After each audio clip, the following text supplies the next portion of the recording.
अस्सलाम वालेकुम नाजरीन। पाकिस्तान अदबी फ़ोरम के चैनल ज़िया साबरी में खुश आमदीद। आप देख रहे हैं मारूफ अफसाना निगार व नावल निगार ज़िया साबरी का नावल ख़ज़ां रसीदक। नाजरीन, इससे पहले की तमाम किस्तें हमारे चैनल पर मौजूद हैं। अगर आपने पिछली किस्तें नहीं देखी तो हमारे चैनल को सब्सक्राइब कर लें और साथ ही बेल आइकॉन को भी क्लिक कर दें ताकि आपको हमारी नई आने वाली तमाम वीडियोज़ का नोटिफिकेशन मिलता रहे। इससे पहले कि हम नई वीडियो शुरू करें, आपकी खिदमत में गुज़श्ता किस्तों का खुलासा पेश करना चाहेंगे। तो आइए देखते हैं गुज़श्ता किस्तों का खुलासा। अज़रा 6 माह बाद मुराद को अचानक बाज़ार में नज़र आई तो वो इसे लेकर करीबी रेस्तरान में चला गया। वहाँ उसने अज़रा को घर वापस आने के लिए कायल करना चाहा, मगर वो हमेशा की तरह इसे शशो पंज में छोड़कर चली गई थी। फिर मुराद ने इसे हर कीमत पर ढूंढकर वापस लाने का तहैया कर लिया और इसी धुन में वो मलीर के इलाके में इसे ढूंढने निकल खड़ा हुआ। बड़ी मुश्किल से उसने अज़रा का सुराग निकाला और इससे मिलने के लिए बंगले पर पहुंच गया। कॉल बेल दबाई तो अज़रा ने इसे वापस जाने का कहा। फिर उसको अंदर बुलाकर ड्राइंग रूम में बिठा दिया और खुद अंदर चली गई। थोड़ी देर बाद वापस आकर मुराद के पास बैठ गई कि अचानक ड्राइंग रूम के दरवाजे पर कृष्ण चंद एक पुलिस इंस्पेक्टर के साथ नमूदार हुआ और पुलिस ने मुराद को गिरफ्तार कर लिया। पुलिस मुराद को लेकर थाने पहुंची, जहां मुराद ने पुलिस से भिड़ने की कोशिश की, मगर पुलिस ने उसे फुटबॉल बना लिया और बहुत ज़्यादा तशद्दुद का निशाना बनाया। फिर इसे एक वीरान सी जगह पर एक कोठरी में कैद कर दिया गया। 3 माह तक इस कोठरी में कैद रहने के बाद मुराद ने एक सिपाही परियल को अपना हमराज बनाया और उसकी मदद से वहां से भाग निकला। घर पहुंचा तो उसका मैनेजर घर का सामान उठाकर मकान खाली कर गया था। दफ्तर भी अपनी जगह मौजूद ना था। अब मुराद बेघर बेखानमा था। दोस्तों से मदद लेने का इरादा किया तो किसी भी दोस्त ने उसकी मदद ना की और आखिरकार कराची की सड़कों पर बेयारो मददगार घूमते हुए उसने हिम्मत हार दी और खुदकुशी के इरादे से नेटी जेटी के पुल की तरफ रवां हो गया।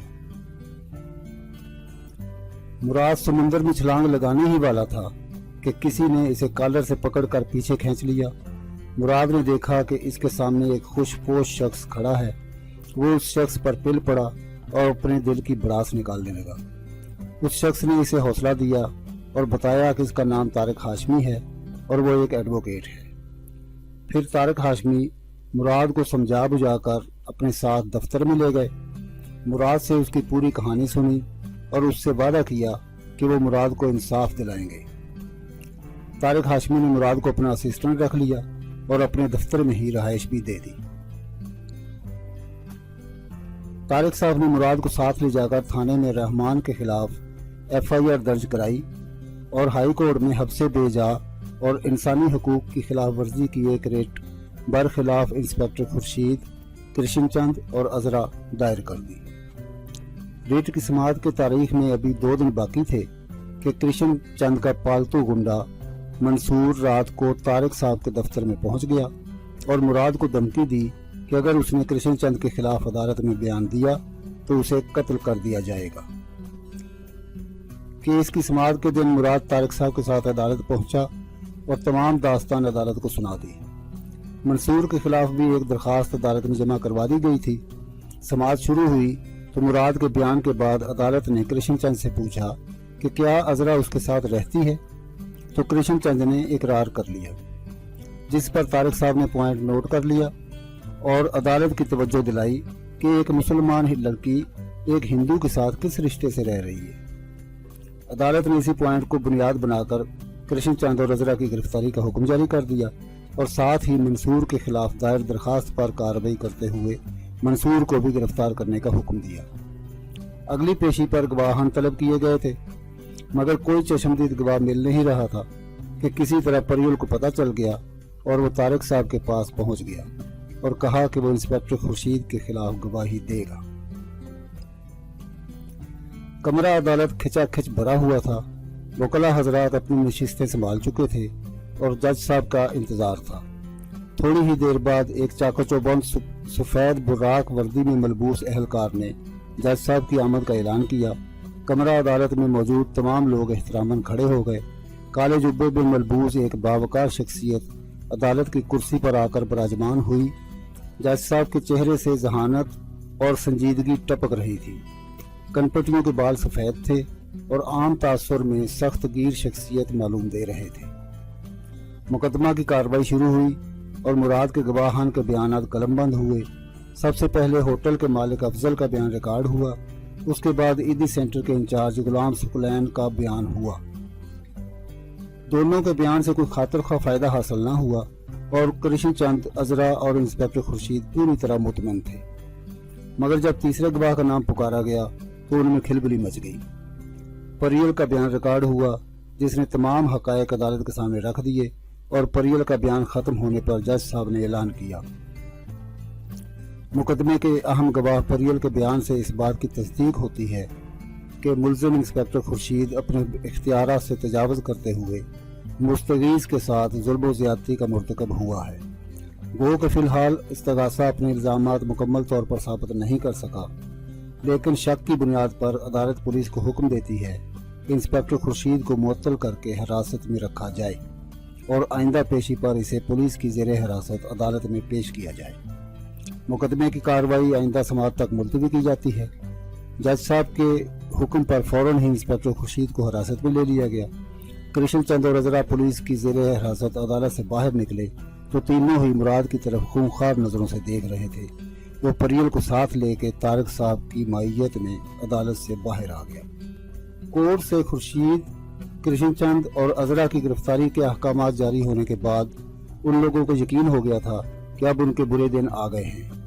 और अजरा के ताल्लुकात किसी ज़माने में वफाकी वज़ीर अब्दुल्ला खान से भी रहे थे और अब उसने जेल से किसी तरीक़ा से अब्दुल्ला खान से रब्ता किया और उससे मुदाखलत करके कुछ करने को कहा। और वज़ीर साहब अजरा के कहने पर तारिक साहब को फ़ोन कर बैठे। अब्दुल्ला खान तारिक साहब के ऑफिस में आए और मुराद और तारिक साहब से मुलाकात की। मुलाकात में अब्दुल्ला खान ने पूरी कोशिश की कि मुराद किसी तरह अपने केस से दस्तबरदार हो जाए, मगर तारिक साहब ने इसे हाथों हाथ लिया और वो अपना समूह लेकर चला गया। मुराद और तारिक साहब दफ्तर ही में बैठे थे कि फ़ोन की घंटी बज उठी। मुराद ने फ़ोन उठाया। दूसरी तरफ से पूछा गया कि क्या यह तारिक हाशमी एडवोकेट का ऑफिस है। इस बात में जवाब मिलने पर फ़ोन करने वाले ने तारिक साहब से बात करने की ख्वाहिश जाहिर की तो मुराद ने फ़ोन तारिक साहब को दे दिया। उन्होंने कुछ बातें की और फिर कल कोर्ट में मिलने का कहकर फ़ोन बंद कर दिया। फ़ोन बंद करने के बाद तारिक साहब ने मुराद को बताया कि MNA अशफाक का शाह था और तुम्हारे केस के बारे में बात करना चाहता था। मैंने इसे कल कोर्ट में मिलने का कहा है। मुराद ने कहा ठीक है सर, सुबह देखेंगे। और फिर तारिक साहब बोले चलो यार, अब कुछ काम की बात भी हो जाए। तुम कल के केस निकाल कर इनको तरतीब दे लो। अभी जावेद भी आता ही होगा और मैं चैम्बर में हूँ, कुछ केस स्टडी करना है। ये कहकर वो चैम्बर में घुस गए और मुराद अलमारी से मतलूबा केसों की फाइलें निकाल कर टेबल पर रखने लगा। इतने में जावेद भी आ गया। सलाम दुआ के बाद वो चैम्बर में जाकर तारिक साहब से अपने काम के मुतल्लिक हदायत लेने लगा। कुछ ही देर बाद वो चैम्बर से निकला और मुराद से कुछ फाइलें तलब की जो उसने निकाल कर दे दी। फिर वो अपनी सीट पर बैठकर अपने काम में लग गया और मुराद अपनी सीट पर। बाबा निज़ाम स्टूल पर बैठा ऊँघ रहा था। मुराद ने उसे पुकारा तो वो चौंक कर उठा। उसने इसे चाय बनाने का कहा और वो किचन में घुस गया। MNA अशफाक शाह ने कोर्ट में तारिक साहब और मुराद से मुलाकात की और केस के तमाम अखराजात के एवज सुलह की पेशकश की, मगर तारिक साहब ने इसे नॉकआउट करके भेज दिया। मंसूर के खिलाफ दरखास्त पर कोर्ट में वकला की बहस हुई और अदालत ने मंसूर को 2 साल कैद बामुशक्कत की सज़ा सुना दी। उधर अजरा और कृष्ण की गिरफ्तारी के अहकामात के बाद जब अजरा पुलिस की ज़ेरे हिरासत अदालत से बाहर निकली तो बच्चों की आया नूर जहां सामने खड़ी थी। अजरा ने इसे हिदायत की कि वो इसकी वापसी तक बंगले में बच्चों को साथ लेकर रहे और अपने खामद और बच्चे अली मोहम्मद को भी साथ रख ले, जिस पर नूर जहां बच्चों को साथ लेकर बंगले पर शिफ्ट हो गई। बच्चे अपने बाप से मिलने को बेकरार थे और बार बार नूर जहां को तंग कर रहे थे। बार बार उससे पूछते थे कि पापा घर क्यों नहीं आते, मम्मा उस अंकल के साथ क्यों रहती है। काशिफ बाप से मिलने की जिद करता रहा और नूर जहां बच्चों को बहला फुसला कर चुप कराती रही। कोर्ट में पहली ही पेशी पर कृष्ण और अजरा की गिरफ्तारी के हुक्म से मुराद के अंदर एक नई रूह सरायत कर गई थी और इसके पांव ज़मीन पर नहीं टिक रहे थे, मगर रह रह कर एक ख्याल ज़रूर सता रहा था और वो ख्याल था बच्चों का। फिर मुराद और तारिक साहब दफ्तर से निकल खड़े हुए। कुछ ही देर में वो मलीर के इलाके में दाखिल हो चुके थे। तारिक साहब ड्राइविंग कर रहे थे और मुराद उनको रास्ता बताता जा रहा था। इतने में वो मंजिल मकसूद तक पहुंच चुके थे। मुराद ने गाड़ी रुकवाई, नीचे उतरकर बंगले की कॉल बेल बजाई तो थोड़ी ही देर बाद रमज़ान गेट पर नमूदार हुआ, जिसे देखकर मुराद समझ गया कि नूर जहां अपनी फैमिली समेत बंगले में शिफ्ट हो चुकी है। वो बंगले के अंदर दाखिल हुए तो सामने ही लान में कमल और काशिफ अली मोहम्मद के साथ खेल रहे थे। जैसे ही उनकी नज़र मुराद पर पड़ी तो दोनों पापा पापा कहते हुए दौड़े और आकर बाप से लिपट गए। तारिक साहब ने ख्याल जाहिर किया कि अब बच्चे मुराद से दोबारा जुदा होना कभी भी गवारा नहीं करेंगे और अब हमारा यहाँ से वापस जाना भी एक मसला है। मुराद ने उनके ख्याल की तस्दीक की। फिर जैसा कि नूर जहाँ ने बताया था कि कृष्ण का बाइस परशुराम भी यहाँ आ चुका था और उसको सारे केस की खबर मिल चुकी थी, इसलिए उसकी दोबारा यहाँ आमद भी मुतवक्को थी और वो कभी भी मुराद का वजूद वहाँ बर्दाश्त ना करता। इसी तरह के मुख्तलिफ मौज़ूआत पर वो तबादला ख्याल करते रहे। इसी उधेड़-बुन में काफ़ी वक्त गुजर गया। मुराद ने कलाई घड़ी पर नज़र डाली तो रात के 10 बज रहे थे, मगर बच्चे अभी तक खेल में मसरूफ़ थे। इतने में अली मोहम्मद ने आकर खाना लगने की इतला दी तो सब अंदर आ गए। डाइनिंग टेबल सजी सजाई इंतज़ार कर रही थी। भूख भी खूब चमक उठी थी, बस वो खाने पर टूट पड़े। खूब सेर होकर खाना खाया। इतने में 11 बज चुके थे। मुराद ने दोनों बच्चों को साथ लिया और बेडरूम में आ गया। नींद जोर पकड़ चुकी थी, इसलिए उनको सुलाने में ज़्यादा दिक्कत ना हुई। चंद ही लम्हों में दोनों बच्चे नींद की आगोश में पहुंच गए तो मुराद बेडरूम से निकला। वक्त काफ़ी हो चुका था, इसलिए अब उन्होंने वापसी की ठानी।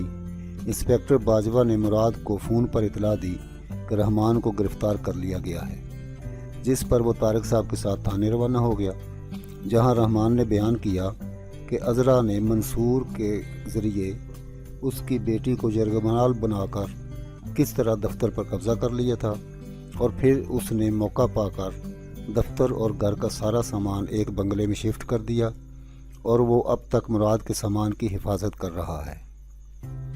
मुराद ने रहमान की बात पूरी नहीं होने दी और उठकर इसे घसीट कर गले लगा लिया। तारिक साहब हैरत और खुशी के मिले जुले जज्बात के साथ रहमान को देखे जा रहे थे। उधर इंस्पेक्टर बाजवा भी कहानी का रुख बदलते देखकर शशदर सा रह गया। फिर तारिक साहब ने इंस्पेक्टर को मुखातिब किया, बाजवा साहब, आप रहमान का बयान लेकर अपनी कार्रवाई मुकम्मल करें और इस FIR का चालान भी अजरा, मंसूर और कृष्ण चंद के नाम करके अदालत में भिजवा दें। आपका काम ख़त्म। तावन का बहुत बहुत शुक्रिया। इंस्पेक्टर ने मुंशी को बुलाया और रहमान का तमाम बयान रिकॉर्ड कर लिया। रहमान ने जो बंगला किराए पर ले रखा था, मुराद ने इसी में नए सिरे से अपना दफ्तर कायम कर दिया था और एक पोर्शन रहमान और उसकी फैमिली को रहाइश के लिए दे दिया था। इस तरह मुराद की रहाइश और दफ्तर सब एक जगह जमा हो गया था। अब रहमान की फैमिली और मुराद एक इकाई बन चुके थे। रहमान इस कदम से खुश था कि इसे मुराद की खिदमत करने का मौका मिल रहा था और मुराद भी खुश था कि इसे ऐसा जानिसार और मुखलिस साथी मुयस्सर था। अच्छे वक्तों में मुराद ने बैंक अकाउंट अपने और अजरा के नाम पर जॉइंट खोले थे और दोनों में से कोई एक साइन काबिल कबूल थे। इसलिए मुराद की गैर मौजूदगी में जो चंद दिन अजरा ने दफ्तर पर कब्ज़ा जमाए रखा था, इन दिनों में उसने न जाने क्या क्या गुल खिलाए होंगे, ये तो बैंक जाकर ही पता चलता। उन्होंने दूसरे दिन बैंक जाने का प्रोग्राम तय किया और जब हिसाब किया तो पता चला कि कंपनी खसारे में है।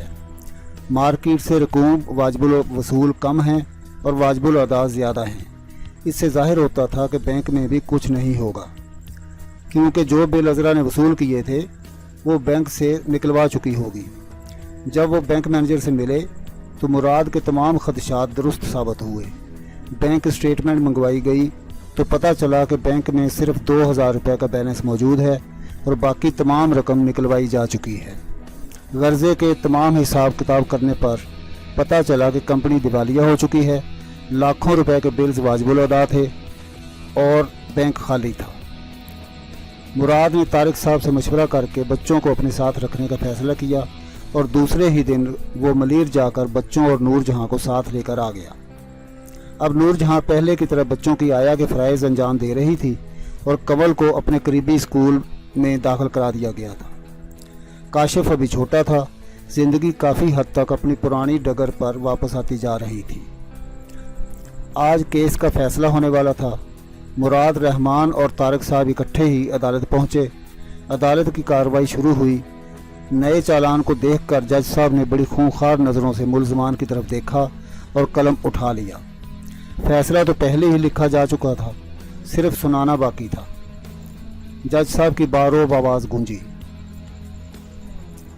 तमाम हालात व वाक़यात का बगौर मुशाहिदा करने, गवाहान के बयानात और वकला की बहस को सामने रखते हुए अदालत इस नतीजा पर पहुंची है कि मुल्ज़िमा अज़रा और कृष्ण चंद ने मिलकर मुद्दई मुराद अली के साथ ज़्यादती की।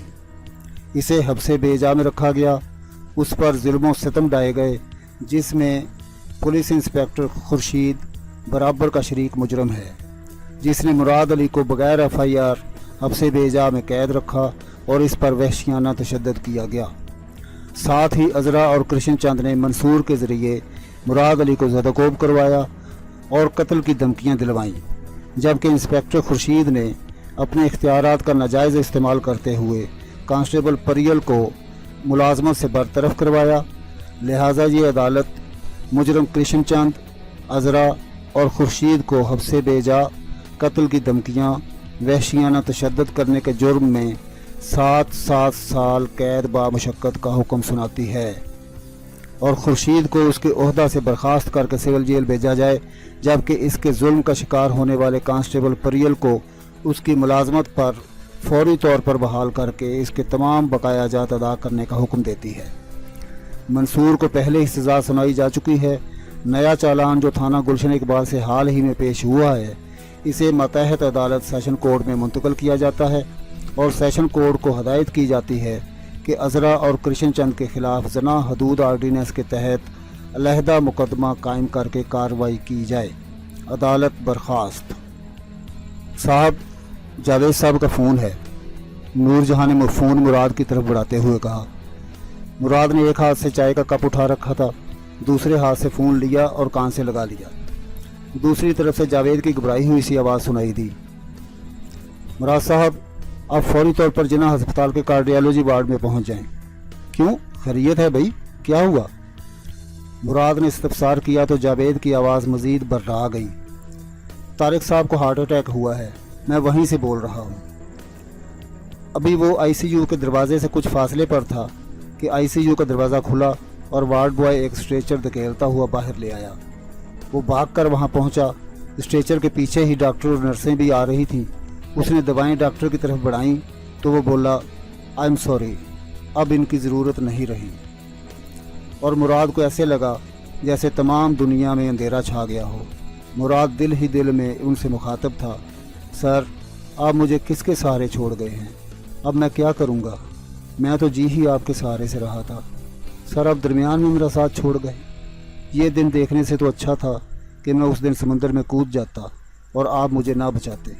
और फिर मुराद की सोच का दायरा बहते बहते माजी की अथाह गहराइयों में जा गिरा।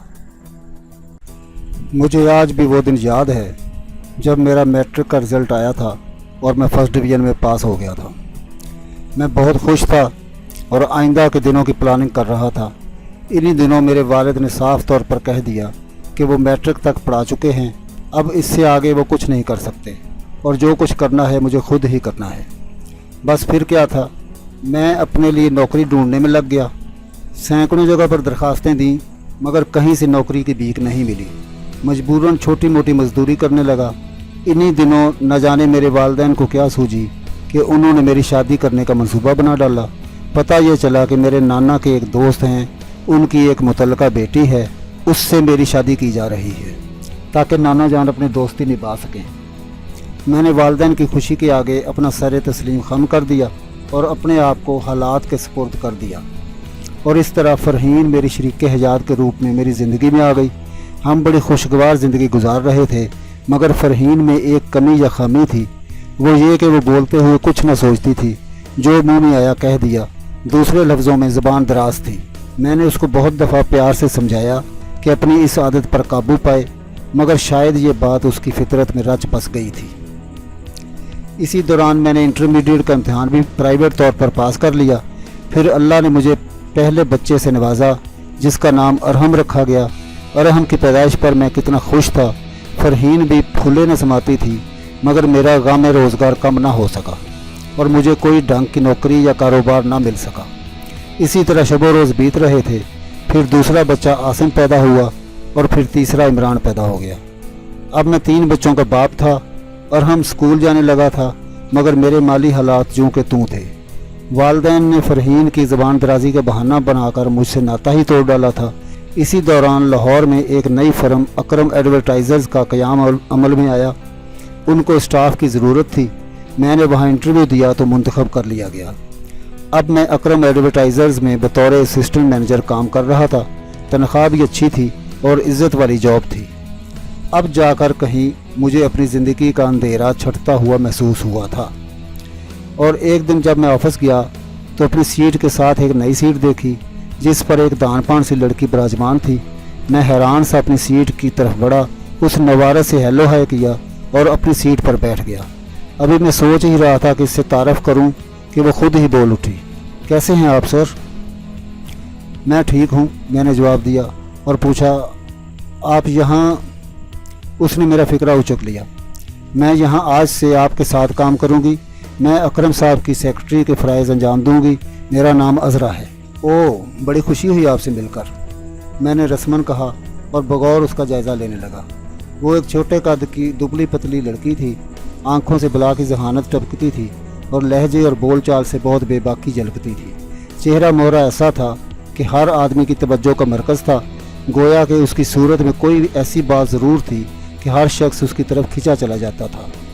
مجھے بالکل پتہ نہیں چلا کہ کب میں اس کی محبت میں گرفتار ہو گیا۔ وہ مجھے چند لمحوں کے لیے نظر نہ آتی تو میں بے چین ہو جاتا۔ دفتر سے گھر جاتا تو دل نہ لگتا، شدت سے صبح کا انتظار رہتا اور صبح دفتر وقت سے پہلے ہی پہنچ جاتا۔ حتیٰ کہ ہماری حرکتیں مشکوک ہوتے ہوتے اس حد تک بڑھ گئیں کہ پورا دفتر ہماری محبت کی باتیں کرنے لگا۔ اکرم صاحب کو بھی پتہ چل گیا۔ ہفتہ کا دن تھا، اگلے دن اتوار کی چھٹی تھی۔ اکرم صاحب کاروباری سلسلے میں شہر سے باہر گئے ہوئے تھے۔ دفتر کا اسٹاف چھٹی کر کے جا چکا تھا اور اب میں، عذرا اور چپراسی ہی دفتر میں موجود تھے۔ اس موقع پر اچانک شیطانی خیالات نے مجھ پر غلبہ پا لیا اور میں نے عذرا سے یوں ہی کہا، جانباً کیا خیال ہے آج اپنی محبت کو لازوال بنا دیں؟ اکرم صاحب یہاں نہیں ہیں، دفتر خالی ہے، کیا خیال ہے آج دفتر میں ہی رک جائیں؟ ہم دونوں کی سانسیں تیز تیز چل رہی تھیں اور ایک دوسرے کے پہلو میں لیٹے ہوئے تھے۔ تھوڑی دیر کے بعد جب سانسیں کچھ درست ہوئی تو عذرا نے بڑے پیار بھرے انداز سے میری طرف دیکھا اور میں نے اسے باہوں میں جکڑ لیا۔ اب ہم ایک دفعہ پھر موٹر وے پر سفر کرنے کو تیار تھے۔ اس دفعہ سفر کچھ زیادہ لمبا ہو گیا تھا اور سفر کی تکان کی وجہ سے ہمارے جسم ٹوٹنے لگے تھے، اور اب پوری رات ہماری تھی۔ ہم تھے اور موٹر وے۔ ساری رات بار بار کے سفر سے صبح تک عذرا بے ہوش ہو گئی، جسے میں مشکل سے ہوش میں لایا۔ وہ رات میں آج تک بھول نہیں سکا۔ عذرا اب مکمل طور پر میرے ہوش و حواس پر چھا چکی تھی، اور اب مجھے اور عذرا کو اپنی قابل اعتراض سرگرمیوں کی وجہ سے اکرم ایڈورٹائزرز کے دفتر سے بھی برخاست کر دیا گیا۔ مگر ہم پھر بھی اسی طرح ملتے رہے، اور پھر ایک دن میں نے عذرا کو شادی کی پیشکش کر دی، مگر میری حیرت کی اس وقت انتہا نہ رہی جب عذرا نے صاف انکار کر دیا۔ میری سمجھ میں کچھ نہ آیا۔ جذباتی تو میں شروع سے ہی بہت ہوں۔ میں نے میڈیکل سٹور سے خواب آور گولیاں خریدیں اور گھر جا کر پوری کی پوری شیشی کھا کر سو رہا۔ تو ناظرین، یہ تھا گزشتہ قسطوں کا خلاصہ۔ آئیے اب دیکھتے ہیں ناول خزاں رسیدہ کی قسط نمبر 10۔ جب مجھے ہوش آیا تو میرے پلنگ پر عذرا بیٹھی ہوئی تھی، مگر جب میں نے بغور ماحول کا جائزہ لیا تو یہ فرحین کا ہی گھر تھا۔ मैं नींद बेहोशी की हालत में था। ना किसी की बात मेरी समझ में आती थी और ना ही खुद ठीक से बात कर सकता था। मुझे बस इतना याद है कि फरहीन कमरे में आई थी और उसने मेरा हाथ पकड़कर अज़रा के हाथ में देकर कहा था कि इसे ले जाओ, अब ये तुम्हारे ही काम का है।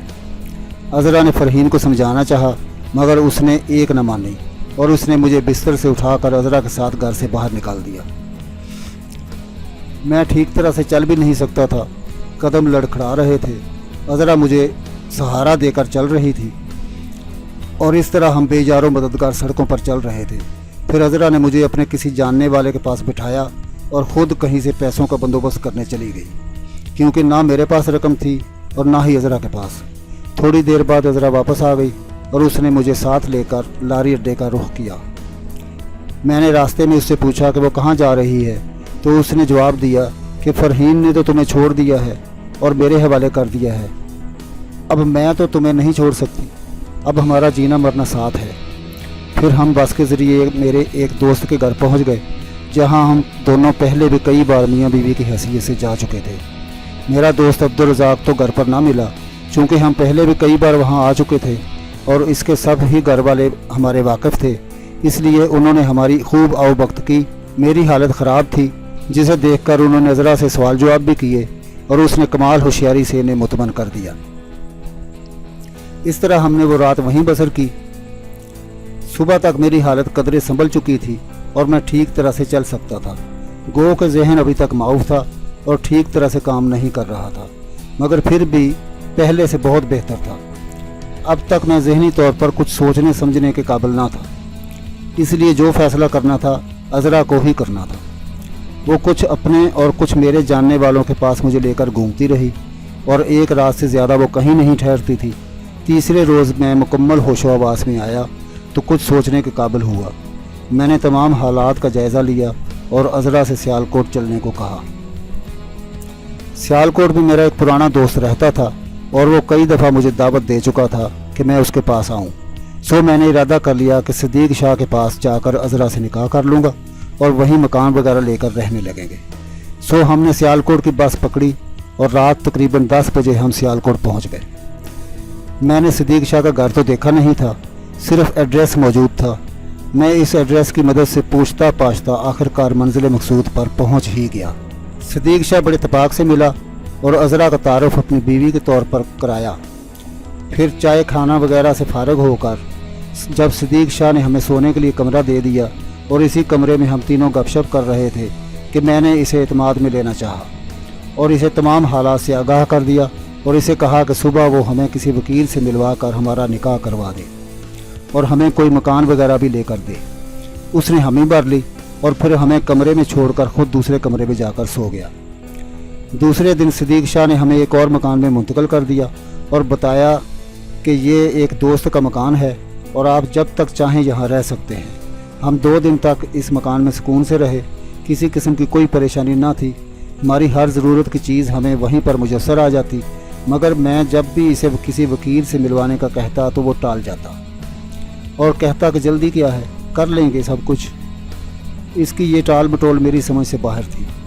फिर एक दिन मैंने खुद ही अज़रा को साथ लिया और कोर्ट पहुंच गया। वहां एक वकील से बात करके हमने अज़रा का बयान अदालत में करवा कर वकील के दफ्तर में ही काजी को बुलवा कर निकाह कर लिया। अब मैं बहुत मुतमईन था।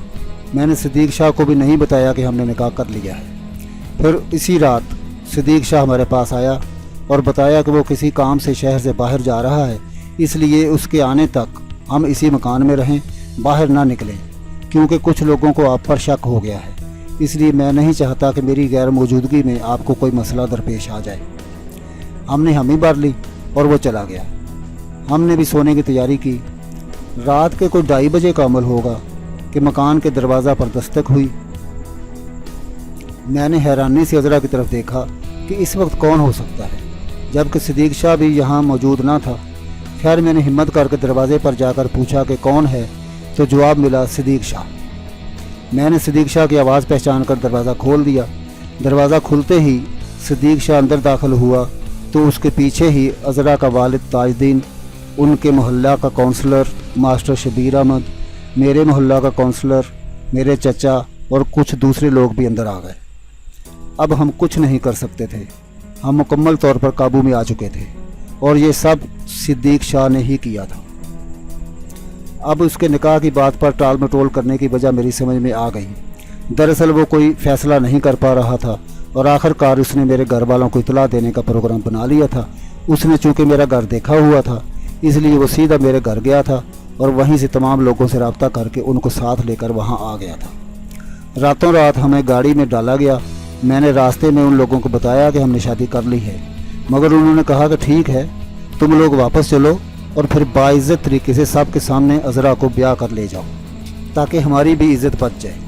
इस तरह हम फिर वापस लाहौर आ गए। रास्ते में एक जगह मेरे चचा ने गाड़ी रुकवाई और सिगरेट लेने के बहाने गाड़ी से नीचे उतरे और मुझे भी नीचे उतार कर बताया कि इन लोगों के इरादे ख़तरनाक हैं, लिहाजा तुम यहीं से खिसक जाओ, बाकी मैं संभाल लूँगा। सो मैं बगैर कुछ सोचे समझे चचा के कहने पर वहाँ से रफू चक्कर हो गया। अब मैं बेजारो मददगार लाहौर की सड़कों का मुसाफिर था। फरहीन के पास वापस जाना नहीं चाहता था, वालदैन के घर जा नहीं सकता था। अज़रा को इसके वारिस ले गए थे। अब मेरा ना घर था ना ठिकाना। दाता दरबार के अहाते में सो जाता और कभी किसी पार्क में इसी तरह सड़कों पर धक्के खाते मुझे 1 माह का अरसा बीत गया। हालत ख़राब हो गई थी। जब कहीं रहने का ठिकाना ना हो, नहाने धोने का बंदोबस्त ना हो तो इंसान की क्या हालत होती है, ये किसी से ढकी छुपी बात नहीं है। मैं लंडा बाज़ार से कपड़े ख़रीदता और किसी हमाम में जाकर नहाकर कपड़े तब्दील कर लेता। खाना खाने की तलब होती तो दाता दरबार चला जाता और वहीं से लंगर वगैरह खाकर पेट का दोज़ख भर लेता। आखिर एक दिन एक पार्क में बैठे बैठे ख्याल आया कि आखिर कब तक ऐसे गुजारा होगा, कोई काम करना चाहिए। और फिर मैंने मजदूरी करने का अहद कर लिया और गुमनाम ज़िंदगी गुजारने का इरादा करके बादामी बाग में एक वर्कशॉप में चला गया, जहाँ पर खराद पर हेल्पर का काम करने लगा। 2-4 दिन में ही मुझे कारखाने में ही सोने की इजाज़त मिल गई और इस तरह मेरा एक ठिकाना बन गया। अब मैं खराद पर 8 घंटे ड्यूटी करता, उसके बाद दूसरी शिफ्ट में काम सीखने की कोशिश करता और रात को वहीं पढ़ के सो रहता। अब मेरी हालत कुछ कदरे इसलिए संभलने लगी थी कि एक तो रात को रोज़ाना की मजदूरी की सूरत में 70 रुपये मिल जाते थे, दूसरे ये कि रहने के लिए जगह मुयस्सर थी और वहीं पर छुट्टी के दिन में अपने कपड़े वगैरह भी धो लेता था। इसलिए अब मैं काम के औकात के बाद साफ़ सुथरा रहने लगा था। कुछ पैसे भी जमा होने लगे थे। अब वैसे भी मुझे इस काम की आदत पड़ गई थी और मैं हेल्पर से टर्नर भी हो गया था। अब मैं खराद मशीन चला लेता था और अकेला काम कर रहा था। तनख्वाह भी बढ़ गई थी। कारखाना के मालिक को यही मालूम था कि मैं सियालकोट का रहने वाला हूँ और हफ्ते या 2 हफ्ते के बाद मैं एक दिन बाहर गुजार कर आता था, जिससे ये जाहिर होता था कि मैं घर जाता हूँ। इस कसम पुरसी की हालत में भी अज़रा को बुला ना सका था। उसके साथ बीते लम्हे मुझे हर पल तड़पाते थे। मैं जब भी रात को अकेला कारखाने में सोता तो उसकी याद मुझे बहुत सताती। अब कुछ पैसे भी जमा हो गए थे, हालात भी निस्बतन सुधर गए थे और कुछ सुकून हुआ तो मैं फिर अज़रा से मिलने के लिए तड़पने लगा। मगर उसके मोहल्ले में जाकर उसको ढूंढना मेरे लिए मुश्किल था। कोई रास्ता ही नज़र नहीं आता था कि किस तरह अज़रा से मुलाकात हो। दिन रात यही सोचता रहता कि अज़रा से कैसे मिला जाए। तड़प कुछ बढ़ती जा रही थी कि शायद कुदरत को मुझ पर रहम आ गया। एक दिन मैं अनारकली से गुजर रहा था कि पीछे से किसी नस्वानी आवाज़ ने मेरा नाम लेकर पुकारा। एक लम्हे के लिए मैं ठिठका, फिर मुझे अज़रा की आवाज़ पहचानने में देर न लगी। मैंने मुड़कर देखा तो बुरके में मलबूस अज़रा मेरे पीछे आ रही थी। मैंने फ़ौरन रक्षा पकड़ा और अज़रा को लेकर मीनार पाकिस्तान के सब्ज़ाज़ार में आ गया। वहाँ बैठकर दुख सुख बांटे।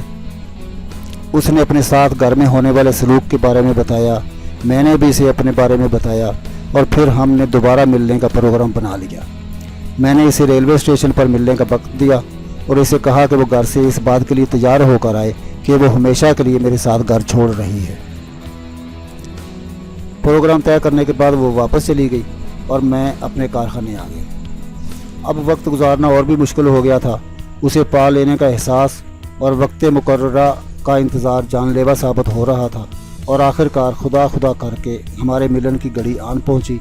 मैंने कारखाने से अपना हिसाब लिया, अपने कपड़े वगैरह समेटे और जो कुछ जमा पूंजी थी लेके रेलवे स्टेशन पहुंच गया। कुछ ही देर बाद अज़रा भी पहुंच गई।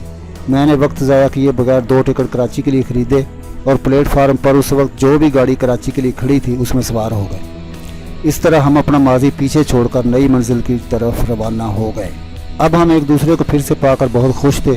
गो के उस वक्त हमारे पास नकदी की सूरत में सिर्फ इतने पैसे थे कि कराची पहुंचकर रहायश वगैरह का बंदोबस्त कर लेते और बस। मगर फिर भी हम मायूस नहीं थे। हमारे लिए एक दूसरे का साथ ही सबसे बड़ा सहारा था। सो हम कराची कैंट स्टेशन पर उतरे और टैक्सी लेकर अपने दोस्त बाबर के घर का रुख किया। बाबर अचानक मुझे अपने सामने देखकर हैरान भी हुआ और खुश भी। उसने शिकवा किया कि मैंने इसे अपनी आमद की इतला क्यों ना दी ताकि वो स्टेशन से मुझे ले लेता। फिर चंद रोज़ बाबर के मेहमान रहने के बाद मैंने उससे कहा कि अब मुझे कोई किराया का मकान लेकर दे।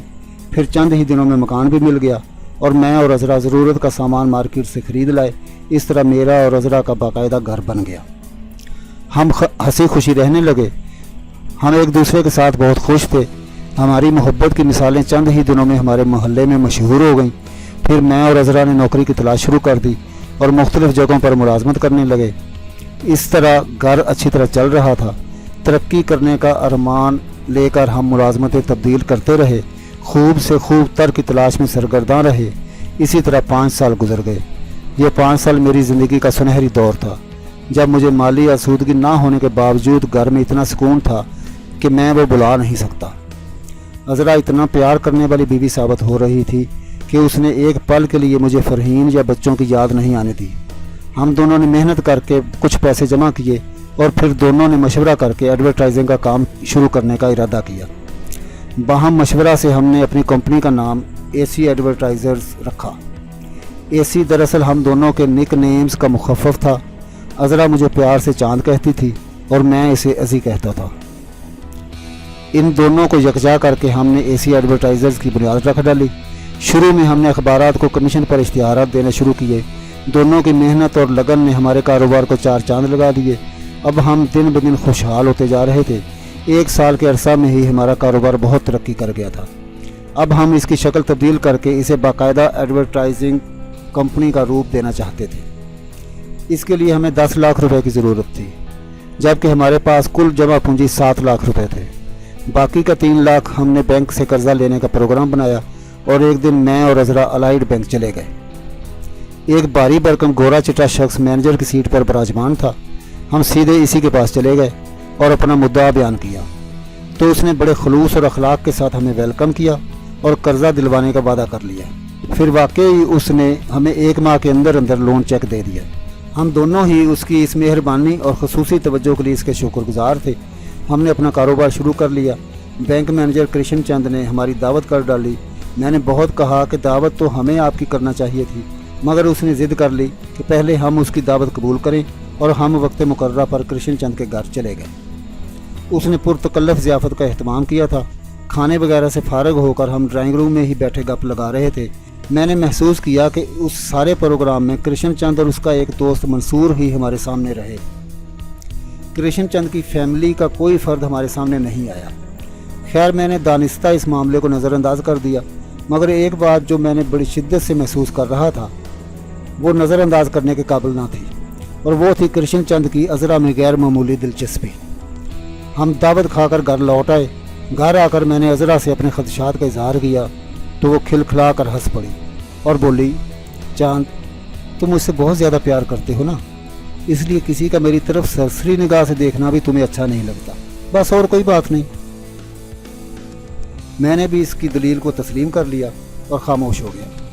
कृष्ण चंद अब अक्सर बेशतर हम कभी दफ्तर और कभी हमारे घर आने लगा था और इस तरह इससे अच्छी खासी दोस्ती सी हो गई थी। मैंने अज़रा पर अपना एतमाद किया था। कई बार मेरी गैर मौजूदगी में भी कृष्ण चंद मेरे घर आ जाता था, मगर मैंने कभी इसका नोटिस नहीं लिया। दरअसल मैं खुद को लिबरल माइंडेड जाहिर कर रहा था। कारोबार नया नया था, अभी अपने कदम नहीं जमा सका था कि बैंक की किस्त अदा करने की तारीख आ गई और यहीं से मेरी बर्बादी के दिन शुरू हो गए। किस्त अदा करने की तारीख सर पर आ गई थी, मगर हमारे पास रकम का बंदोबस्त नहीं हो रहा था। उधर मैं महसूस कर रहा था कि कृष्ण चंद का रवैया पहले जैसा नहीं रहा था और वो वक्त मुकर्रर पर किस्त अदा करने का तकाजा कर रहा था। मैं बहुत परेशान था कि अज़रा ने मुझे दिलासा दिया और कहा कि वो कृष्ण चंद से कुछ मोहलत ले लेगी। फिर दूसरे ही दिन अज़रा बैंक गई और रात को बहुत देर से घर लौटी। उसने आते ही मेरे गले में बाहें डालकर खुशखबरी सुनाई کہ پہلی قسط کی ادائیگی میں 1 ماہ کی مہلت مل گئی ہے۔ میں عذرا کے پیار میں اتنا اندھا ہو چکا تھا کہ کچھ نہ سمجھا اور مہلت ملنے پر خوش ہو گیا۔ اس دن کے بعد آہستہ آہستہ عذرا کا رویہ بھی تبدیل ہونے لگا اور کرشن چند بھی جب جی چاہتا میرے گھر آ جاتا۔ جب پانی سر سے گزر گیا تو میں نے احتجاج کیا، جس پر عذرا نے اسے میرا وہم گردان کر مجھے چپ کرا دیا، مگر میں محسوس کر رہا تھا کہ دال میں کچھ کالا ضرور ہے۔ اب عذرا کا کرشن چند کے ساتھ لانگ ڈرائیو پر چلے جانا، اس کے ساتھ سینما چلے جانا، رات کو دیر تک اس کے ساتھ رہنا معمول بن گیا تھا۔ میرے گھر کو کسی کی نظر لگ گئی تھی، میرے گھر کا سکون برباد ہو گیا تھا۔ ادھر گھر کی پریشانی کی وجہ سے کاروبار پر بھی مکمل توجہ نہ دینے کی وجہ سے حالات خراب ہونے لگے اور میں قرضے میں جکڑا جانے لگا۔ اب تو کئی دن تک عذرا کرشن چند کے ساتھ رہنے لگی تھی اور میرے احتجاج کرنے پر الٹا مجھے ہی غلط کہتی کہ میں اس پر الزام تراشی کر رہا ہوں۔ میں نے بینک سے قرضہ کیا لیا تھا، گویا کہ میں اپنا کاروبار، گھر بار سب کچھ ہی گروی رکھ دیا تھا۔ کرشن چند اب پورے دھڑلے کے ساتھ میرے گھر میں آتا، میرے سامنے ہی عذرا کو ساتھ لے کر چلا جاتا اور میں کچھ نہ کر پاتا۔ پھر جب میری سوئی ہوئی غیرت جاگی تو بہت دیر ہو چکی تھی۔ میں نے عذرا کو ایک دن خوب جی بھر کے پیٹ ڈالا، جس پر اس نے کمال برداشت سے مجھے کہا، مراد دیکھو، میں اب بھی کہتی ہوں کہ میں تمہارے حق میں بری نہیں ہوں، تم خام خواہ مجھ پر الزام تراشی نہ کرو، میں جو کچھ بھی کر رہی ہوں تمہاری بھلائی کے لیے کر رہی ہوں۔ کرشن چند کو مطمئن رکھنا ہمارے لیے ضروری ہے، ورنہ وہ ہمارا سب کچھ نیلام کروا دے گا۔ ہم قرض لے کر پھنس چکے ہیں، اس لیے تم دل میلا نہ کرو اور مجھے میرا کام کرنے دو۔ لیکن اب میں مزید برداشت کرنے کے موڈ میں نہیں تھا۔ میں نے بھی اس سے صاف صاف کہہ دیا کہ چاہے تمام کاروبار چلا جائے مگر تم واپس آ جاؤ، مجھے ایسے کاروبار کی ضرورت نہیں ہے جس سے میں تمہارے پیار سے ہی محروم ہو جاؤں۔ مگر اس نے مجھے تسلی دے کر چپ کرا دیا کہ ایسا کچھ نہیں ہوگا، مگر مجھے کیا پتہ تھا کہ وہ در پردہ کچھ اور ہی پروگرام بنائے بیٹھے۔ دوسرے دن جب میں دفتر سے گھر آیا تو عذرا بچوں سمیت گھر سے غائب تھی اور نور جہاں گھر میں اکیلی تھی۔ میرے پوچھنے پر نور جہاں نے بتایا کہ عذرا بچوں کو لے کر کرشن چند کے ساتھ اس کے گاؤں گئی ہے اور کہہ گئی ہے کہ 1 ہفتہ بعد واپسی ہوگی۔ میں یہ سن کر سکتے میں آ گیا اور اس دن کے بعد عذرا میری نہیں رہی بلکہ کرشن چند کی ہو گئی۔ میں اسے ڈھونڈتا رہا، بچوں سے ملنے کو تڑپتا رہا مگر بے سود۔ پھر ایک دن صدر میں عذرا سے اچانک ملاقات ہو گئی تو وہ پھر مجھے چکر دے کر نکل گئی۔ رحمان نے مراد کا کندھا پکڑ کر اسے ہلایا تو وہ خیالوں سے چونک گیا۔ ایمبولینس طارق صاحب کے بنگلے کے پورچ میں رک چکی تھی اور میت کو نیچے اتارا جا رہا تھا۔ مراد ہسپتال سے یہاں آتے آتے اپنے پورے ماضی کو ٹٹول آیا تھا۔ گھر میں کوہرام بپا تھا، ہر شخص کی آنکھ اشک بار تھی۔ طارق صاحب کی شخصیت ہی کچھ ایسی تھی کہ ہر شخص ان کی وفات پر مغموم تھا۔ انہوں نے مراد جیسے بے سہارا شخص کو نہ صرف سہارا دیا تھا بلکہ اسے کسی کمی کا احساس نہیں ہونے دیا تھا۔ میت کو اتار کر چارپائی پر ڈالا جا چکا تھا اور ایمبولینس واپس جا چکی تھی۔ مراد ایک طرف دیوار سے لگا بیٹھا تھا، آنکھوں سے اشک رواں تھے، دل خون کے آنسو رو رہا تھا۔ مراد کے احساسات اور جذبات کو اگر کوئی سمجھ رہا تھا تو وہ صرف رحمان تھا، کہ جو جانتا تھا کہ مراد کے لیے طارق صاحب کی کیا اہمیت تھی اور ان کے جانے پر مراد کیا محسوس کر رہا تھا۔ مگر دل چیر کر کسی کو دکھایا نہیں جا سکتا۔ وہ رات وہیں پر بسر ہو گئی۔ گھر والے کفن دفن کے بندوبست میں لگے ہوئے تھے اور آخر کار طارق صاحب کے سفر آخرت کی تیاریاں مکمل ہو گئیں۔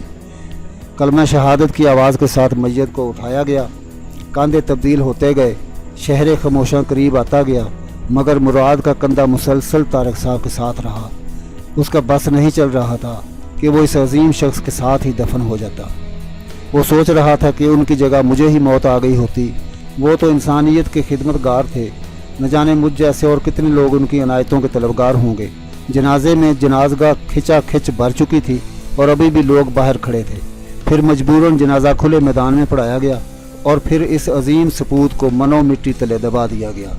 لوگ ایک ایک کر کے واپس جا رہے تھے مگر مراد وہیں قبر پر بیٹھا آنسو بہا رہا تھا۔ رحمان نے اسے کندھے سے پکڑ کر اٹھایا اور حوصلہ دیتے ہوئے بولا، سر، مرنے والوں کے ساتھ مرا تو نہیں جا سکتا، آئیں چلیں۔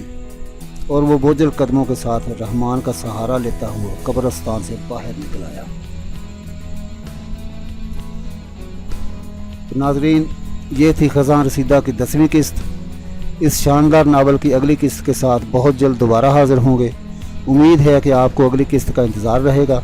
मिलते हैं अगली वीडियो में, तब तक के लिए इजाज़त। अल्लाह हाफ़िज़।